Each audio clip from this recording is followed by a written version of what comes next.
Quante volte hai sentito dire devi far crescere il canale, gli iscritti devono aumentare, forse ci hai creduto, forse ci stai ancora lavorando, magari hai festeggiato quando hai superato i 100 iscritti, poi i 200, poi i 500.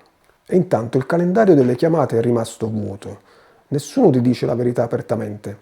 Per un coach o un professionista che vende servizi, inseguire gli iscritti non solo è inutile, è una trappola perché ti fa lavorare nella direzione sbagliata, consumando energia e tempo che potresti investire diversamente. In questo video ti spiego perché il numero di iscritti non è il tuo obiettivo e su cosa dovresti concentrarti.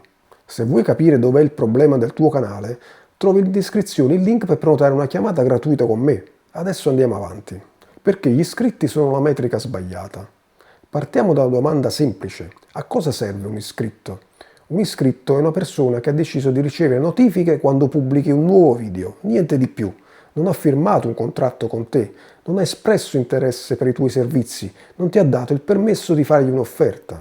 Ha solo detto: questo contenuto mi piace, voglio vederne altro.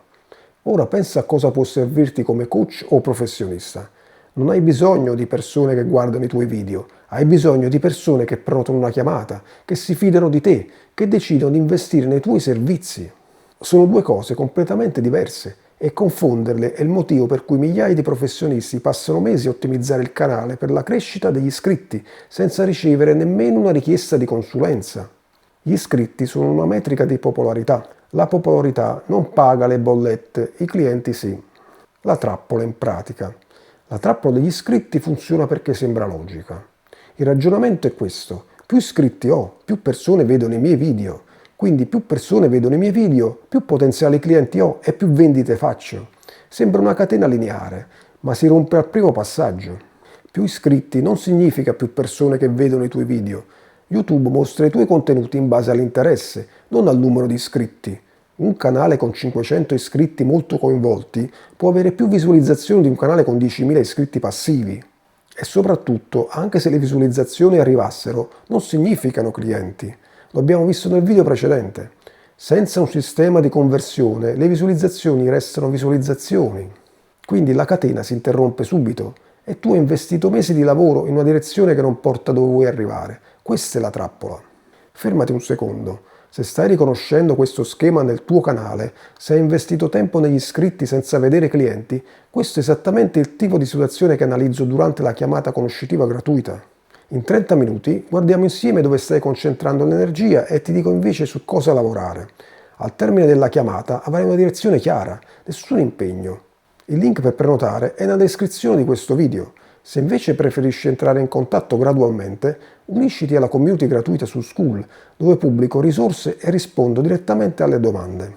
La chiamata se sei pronto ad agire, la community se vuoi iniziare ad osservare. Entrambi i link sono in descrizione. Continuiamo. Cosa guardare invece? Se gli iscritti sono la metrica sbagliata, qual è quella giusta? Per un professionista che usa YouTube per acquisire clienti ci sono 3 numeri importanti. Tutti e 3 insieme fanno capire se il tuo canale sta lavorando per te o contro di te. Il primo è il tasso di click delle call to action. Quante persone dopo aver guardato il tuo video compiono il passo successivo che hai indicato?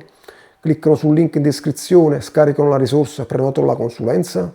Se nessuno quasi risponde alla chiamata all'azione, il problema non è la crescita del canale, è che il canale non ha un percorso verso la tua offerta.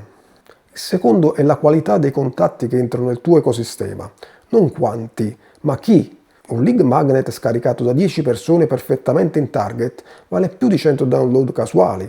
La qualità dei contatti dipende da quanto il tuo canale è posizionato su un problema specifico di un cliente specifico. Il terzo è la percentuale di conversione delle chiamate. Quante persone che prenotano una chiamata conoscitiva diventano clienti? Se questo numero è basso, il problema potrebbe essere a monte, se attirando le persone sbagliate, o a valle, nella gestione della chiamata stessa.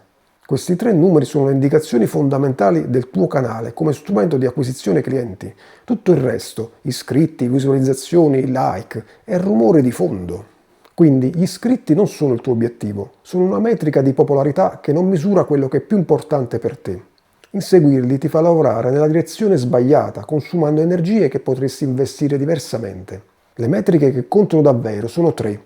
La percentuale di click sulla tua chiamata all'azione, la qualità dei contatti che entrano nel tuo sistema e il tasso di conversione delle chiamate. Quando inizi a guardare questi numeri invece degli iscritti, il tuo approccio a YouTube cambia completamente.